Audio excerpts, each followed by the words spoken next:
Test 2. You will hear a number of different recordings, and you will have to answer questions on what you hear. There will be time for you to read the instructions and questions, and you will have a chance to check your work. All the recordings will be played once only. The test is in 4 sections. At the end of the test, you will be given 10 minutes to transfer your answers to an answer sheet. Now turn to Section 1. Section 1. You will hear a student talking to the student accommodation officer at a college. First, you have some time to look at questions 1 to 5.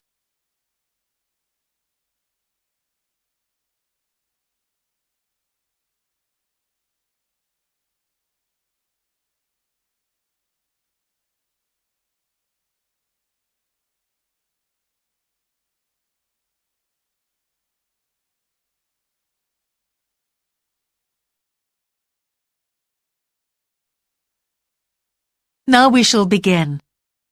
You should answer the questions as you listen, because you will not hear the recording a second time. Listen carefully and answer questions 1 to 5. Good morning. Can I help you? Yes, I've just been accepted on a course at the university, and I'd like to try and arrange accommodation in the hall of residence. Yes, certainly. Please sit down. What I'll do is fill in a form with you to find out a little more about your preferences and so forth. Thank you. So, first of all, can I take your name? It's Anu Bhatt. Could you spell your name, please? Yes, ANUBHATT. Thanks. And could I ask your date of birth? The 31st of March, 1972. Thank you. And where are you from? India. Oh, right. And, what will you be studying? I'm doing a course in nursing. Right, thank you. And how long would you want to stay in hall, do you think? Well, it'll take 3 years, but I'd only like to stay in hall for 2. I'd like to think about living outside for the 3rd year. Fine. And what did you have in mind for catering? Do you want to cook for yourself, or have all your meals provided? That's full board. Is there something in between? Yes, you can just have evening meal provided, which is half board. That's what I'd prefer. Yes, a lot of students opt for that. Now, with that in mind, do you have any special diet, anything we should know about? Yes, I don't take red meat. No red meat. Before you hear the rest of the conversation, you have some time to look at questions 6 to 10.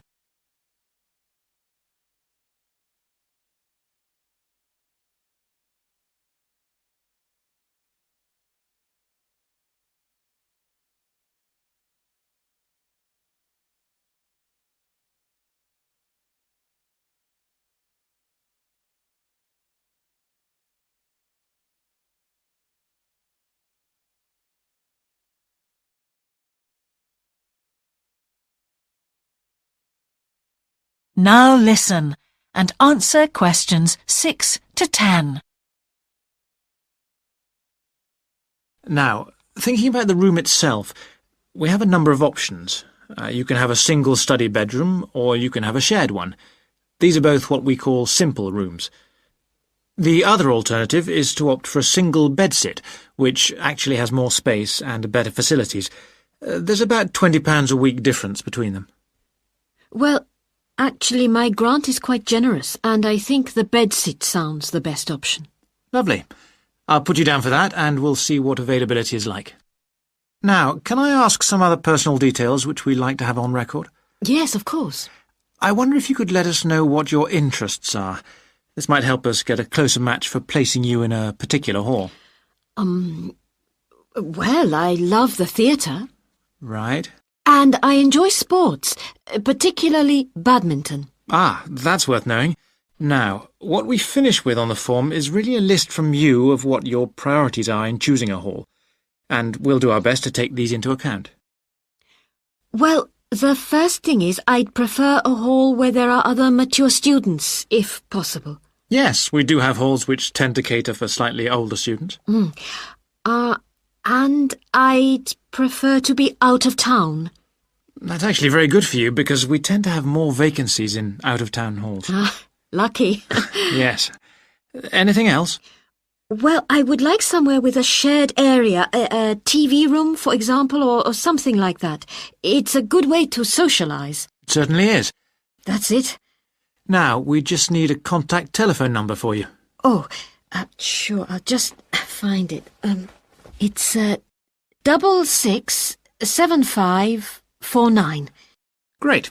So we'll be in contact with you as soon as possible. That is the end of section 1. You now have half a minute to check your answers.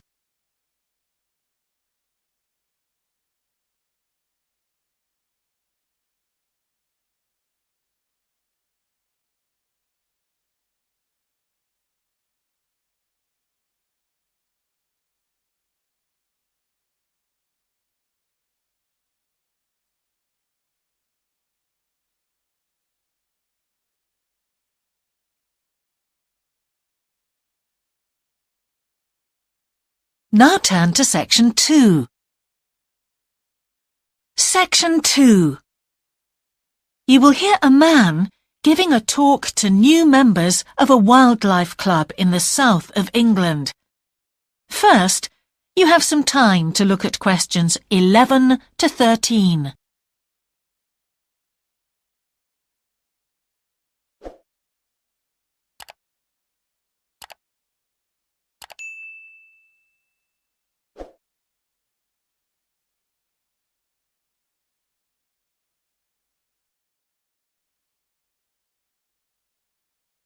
Now listen carefully and answer questions 11 to 13. Hello, I'm delighted to welcome you to our wildlife club and very pleased that you're interested in the countryside and the plants and creatures of this area. I think you'll be surprised at the variety we have here, even though we're not far from London. I'll start by telling you about some of the parks and open spaces nearby. One very pleasant place is Halland Common. This has been public land for hundreds of years, and what you'll find interesting is that the River Ouse, which flows into the sea 80 kilometres away, has its source in the common. There's an information board about the plants and animals you can see here, and, by the way, the common is accessible 24 hours a day. Then there's Holt Island, which is noted for its great range of trees. In the past, willows were grown here commercially for basket making, and this ancient craft has recently been reintroduced. The island is only open to the public from Friday to Sunday because it's quite small, and if there were people around every day, much of the wildlife would keep away. From there, it's just a short walk across the bridge to Longfield Country Park. Longfield has a modern replica of a farm from over 2,000 years ago. Children's activities are often arranged there, like bread making and face painting. The park is only open during daylight hours, so bear that in mind if you decide to go there. Before you hear the rest of the talk, you have some time to look at questions 14 to 20.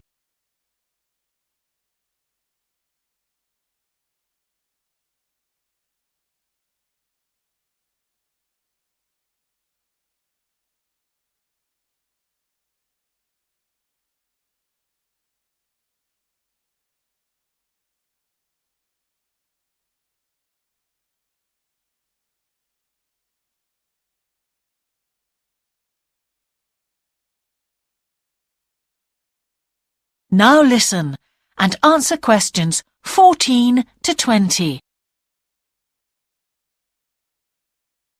Longfield Park has a programme of activities throughout the year, and to give you a sample, this is what's happening in the next few days. On Monday, you can learn about herbs and how they've been used over the centuries. You'll start with a tour of our herb garden, practice the technique of using them as colour dyes for cloth, and listen to an illustrated talk about their use in cooking and medicine. Then on Wednesday, you can join local experts to discover the variety of insects and birds that appear in the evening. We keep to a small number of people in the group, so if you want to go, you'll need to phone the park ranger a few days ahead. There's a small charge which you should pay when you turn up.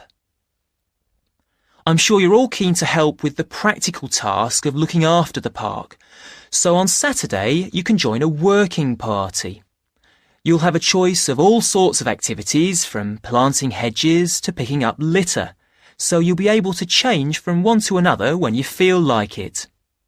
The rangers will be hard at work all day, but do come and join in, even for just a short while. One thing, though, is to make sure you're wearing something that you don't mind getting dirty or torn. And finally, I'd like to tell you about our new wildlife area, Hinchingbrook Park, which will be opened to the public next month. This slide doesn't really indicate how big it is, but anyway, you can see the 2 gates into the park and the main paths. As you can see, there's a lake in the northwest of the park with a bird hide to the west of it at the end of a path, so it'll be a nice, quiet place for watching the birds on the lake. Fairly close to where refreshments are available, there's a dog walking area in the southern part of the park, leading off from the path. And if you just want to sit and relax, you can go to the flower garden. That's the circular area on the map, surrounded by paths. And finally, there's a wooded area in the western section of the park, between 2 paths. OK, that's enough from me, so let's get on and have a look. That is the end of section 2. You now have half a minute to check your answers.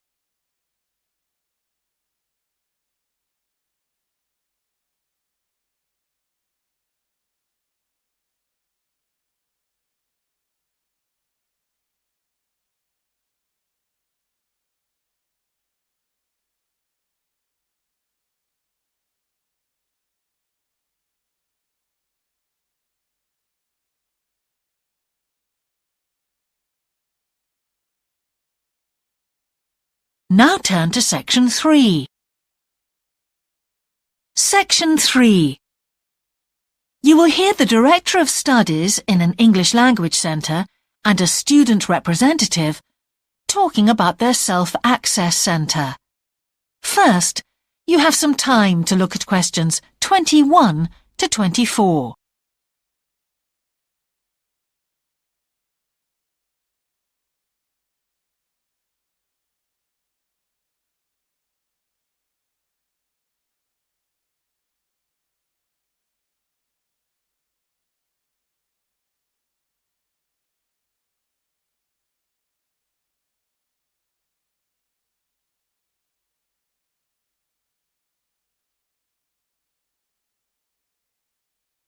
Now listen carefully and answer questions 21 to 24. Hi, Yun. As you know, I've asked you here today to discuss the future of our self-access centre. We have to decide what we want to do about this very important resource for our English language students. So, can you tell me what the students think about this? Well, from the students' point of view, we would like to keep it. The majority of students say that they enjoy using it because it provides a variation on the classroom routine, and they see it as a pretty major component of their course. But we would like to see some improvements to the equipment, particularly the computers. There aren't enough for one each at the moment, and we always have to share. Well, yes, the teachers agree that it is a very valuable resource. But one thing we have noticed is that a lot of the students are using it to check their personal emails. We don't want to stop you students using it, but we think the computers should be used as a learning resource, not for emails. Some of us also think that we could benefit a lot more by relocating the Self-Access Centre to the main university library building. How do you think the students would feel about that, Yun? Well, the library is big enough to incorporate the self-access centre, but it wouldn't be like a class activity anymore. Our main worry would be not being able to go to a teacher for advice. I'm sure there would be plenty of things to do, but we really need teachers to help us choose the best activities. Well, there would still be a teacher present and he or she would guide the activities of the students. We wouldn't just leave them to get on with it. Yes, but I think the students would be much happier keeping the existing setup. They really like going to the self-access centre with their teacher and staying together as a group to do activities. If we could just improve the resources and facilities, I think it would be fine. Is the cost going to be a problem? It's not so much the expense that I'm worried about, and we've certainly got room to do it, but it's the problem of timetabling a teacher to be in there outside class hours. If we're going to spend a lot of money on equipment and resources, we really need to make sure that everything is looked after properly. Anyway, let's make some notes to see just what needs doing to improve the centre. Before you hear the rest of the conversation, you have some time to look at questions 25 to 30.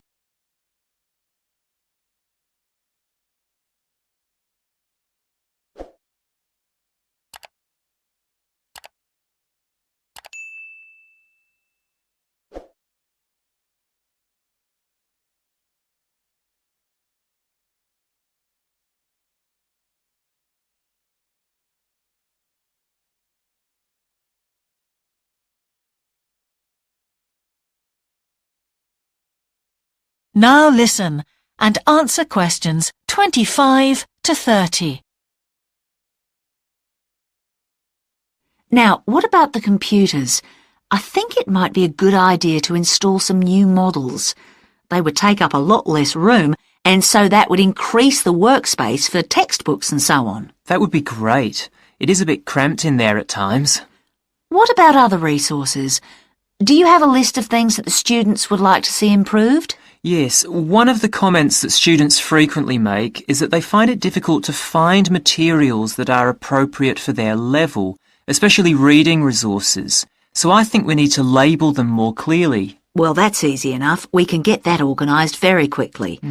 In fact, I think we should review all of the study resources as some of them are looking a bit out of date. Definitely. The CD section especially needs to be more current. I think we should get some of the ones that go with our latest course books and also make multiple copies. Good. Now, I was also thinking about some different materials that we haven't got in there at all. What do you think of the idea of introducing some workbooks? If we break them up into separate pages and laminate them, they'd be a great resource. The students could study the main course book in class and then do follow-up practice in the self-access centre. That sounds good. OK, now finally we need to think about how the room is used. I'll have to talk to the teachers and make sure we can all reach some agreement on a timetable to supervise the centre after class. But we also need to think about security too, especially if we're going to invest in some new equipment. What about putting in an alarm? Good idea. The other thing I'd like to do is talk to our technicians and see whether we could somehow limit the access to email. I really don't want to see that resource misused. What about if we agree to only use it before and after class? Yes, that would be fine. OK, anyway, that's great for now. We'll discuss it further when we've managed to sort. That is the end of section 3. You now have half a minute to check your answers.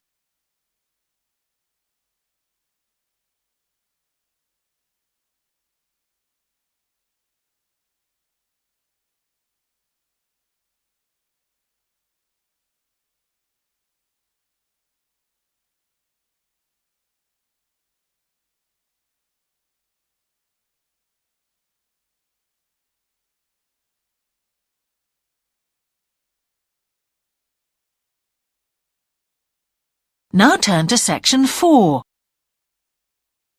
Section 4. You will hear the beginning of a lecture about business cultures. First, you have some time to look at questions 31 to 40.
Now listen carefully and answer questions 31 to 40.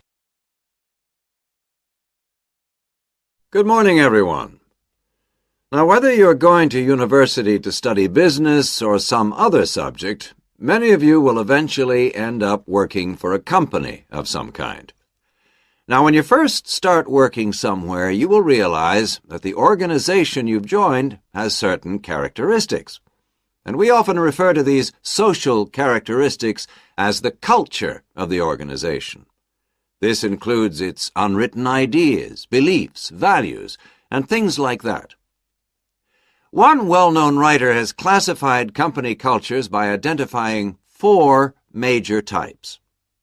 The first type is called the power culture, and it's usually found in small organizations. It's the type of culture that needs a central source of power to be effective. And because control is in the hands of just 1 or 2 people, there aren't many rules or procedures. Another characteristic is that communication usually takes the form of conversations rather than, say, formal meetings or written memos. Now, one of the benefits of this culture is that the organization has the ability to act quickly. So it responds well to threat or danger on the one hand, and opportunity on the other. But on the negative side, this type of organization doesn't always act effectively, because it depends too much on 1 or 2 people at the top, and when these people make poor decisions, there's no one else who can influence them. And the kind of person who does well in this type of business culture is one who is happy to take risks, and for whom job security is a low priority. The next type is known as role culture. That's R-O-L-E, not R-O-double-L, by the way. And this type is usually found in large companies, which have lots of different levels in them. These organizations usually have separate departments that specialize in things like finance or sales or maintenance or whatever. Each one is coordinated at the top by a small group of senior managers, and typically everyone's job is controlled by sets of rules and procedures. For example, there are specific job descriptions, rules for discipline, and so on. What are the benefits of this kind of culture? Well, firstly, because it's found in large organizations, its fixed costs, or overheads as they're known, are low in relation to its output or what it produces. In other words, it can achieve economies of scale. And secondly, it is particularly successful in business markets where technical expertise is important. On the other hand, this culture is often very slow to recognize the need for change, and even slower to react. What kind of person does this type of culture suit? Well, it suits employees who value security and who don't particularly want to have responsibility.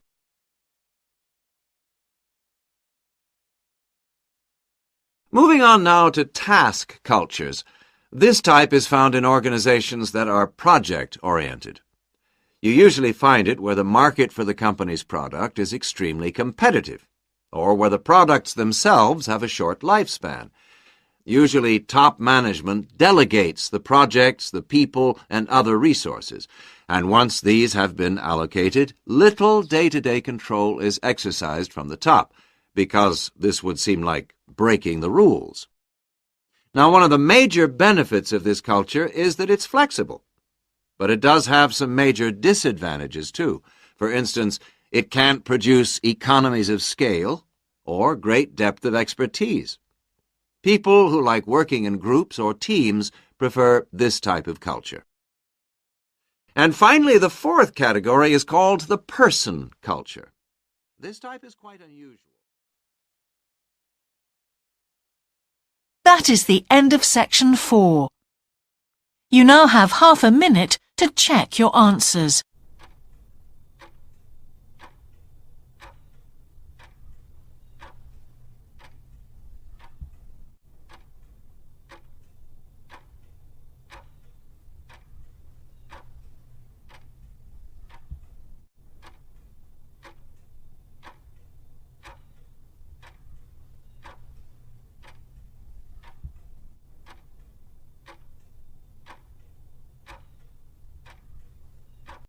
That is the end of the listening test. In the IELTS test, you would now have 10 minutes to transfer your answers to the answer sheet.